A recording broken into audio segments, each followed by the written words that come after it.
ମୁଁ ସିଓର ମୋ ବାବା ମା କେବେ ବି ପୁଅର କମି ଫିଲ୍ କରିନଥିବେ। ଆକ୍ଚୁଆଲି ଆଜି ଆମ ଘରକୁ କୁଣିଆ ଆସିବାର ଥିଲା, ଆଉ ମୁଁ ମାଛ ଆଣିବାକୁ ଯାଇକି ଟଏଲେଟ ଯାଏ, ସ୍କିନ୍ କେୟାର କରିଦେଇ ଯିବି। ହେଇ ହେଇ ଦେଖୁନ, ଆରେ ମୁଁ କାଇଁ ସେମିତି ଉତ୍ପାତ ହଉଛି, ଇଚ୍ଛା ନଥିଲେ ଯାହା ହୁଏ। ଏ ପିଲାଟା ମାଛ ଆଣିବାକୁ ଯିବ ମାନେ ବିଲେଇର ପଲକ ପଡିବ ପଛେ ଆର ପଡେନି। ଦୁଃଖୀ ମଣିଷ 4 କିଲୋମିଟର ଯାଇଥିଲା ତାଳ ଖାଇବ ବୋଲି, ଦେଖିଲା ବେଳକୁ ତାଳ ନା ଛାଡ, ମୁଁ ପାଟି ଖରାପ କରିବିନି। ଭକ ହେଇ ଫେରିଲା ଘରେ, ମତେ ଛାଡି ସାଙ୍ଗେ ସାଙ୍ଗେ ବାହାରିଲା କୁଣିଆକୁ ଆଣିବାକୁ। ଆରେ କଣ ବା କୁଣିଆ, ମୋ ବଡ ଭଉଣୀ ବାହାରୁ ଓଡିଶା ଆସିଥିଲା, ତା ରୂପ ଦେଖି ତମମାନଙ୍କୁ ଲାଗୁଛି ସେ କୁଣିଆ ହେଇଥିବ? ହେ ନା, ସେ ଫର୍ମାଲିଟି ଆମର ଚଳେନି।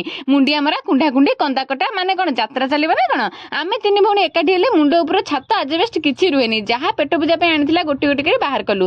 ଲସି ପରେ ପରେ ଲିଚି, ଆଉ ଏଇଟା ମୋ ଫେଭରେଟ। ପିଲା ବେଳୁ ଯାହା ଭଲ ମନ୍ଦ ଘରକୁ ଆସେ, ସେ 2 ମିନିଟ୍ ବି ପ୍ଲେଟରେ ରହିନଥିବ, ଫଟାଫଟ ପେଟରେ। କିନ୍ତୁ ଏ ମିଠା ଜିନିଷ ସହ ମୋର କିଛି ସମ୍ପର୍କ ନାହିଁ। କିନ୍ତୁ ମୋ ମଝିଆ ଦିଦିର ସବୁ ଖାଦ୍ୟ ସହ ଭାବ। ହେଇ ଦେଖ କଣ କହିଥିଲି, ଆମେ 3 ଏକାଠି ହେଲେ ଆମ ହୋସ୍ ନଥାଏ। ଏପଟେ ଆମେ କିଲି କିଲି ହଉଛୁ, ସାଡେ ବିଲେଇ ସବୁ ମାଛ ଖାଇ ଖିନ ଭିନ କରି ପଳେଇଛି। ଛାଡ, ସନ୍ଧ୍ୟା ବେଳେ 3 ଭଉଣୀ ଆମେ ପୋଖରୀ କୂଳରେ ବସି ଗପସପ କରୁଥିଲୁ। ବହୁ ଜଣ ପୁରୁଣା ଭିଡିଓ ଦେଖିନାହାନ୍ତି, ପଚାରୁଥିଲେ ଆମେ କଣ 3 ଭଉଣୀ? ହଁ ଆଜ୍ଞା, ଆମେ ମୋ ବାବାଙ୍କ 3 ଝିଅ, ଆଉ ମୋ ବଡ ଦିଦିର ବି ଗୋଟେ ଝିଅ। ମାନେ ରିସେଣ୍ଟଲି ଆମ ଘରେ ନାରୀ ସଶକ୍ତିକରଣ ଚାଲିଛି, ଗୋଟେ ବି ପୁରୁଷ ନାହିଁ। ସେଥିପାଇଁ ଆମେ ବହୁତ ଖୁସି। ଆମେ ବା ପୁଅ ଝିଅ 2 ଜଣଙ୍କ ରୋଲ ପ୍ଲେ କରୁଛୁ। ପୁଅଟା ଏକ୍ସଟ୍ରା କଣ କରିଥାନ୍ତା ଯେ?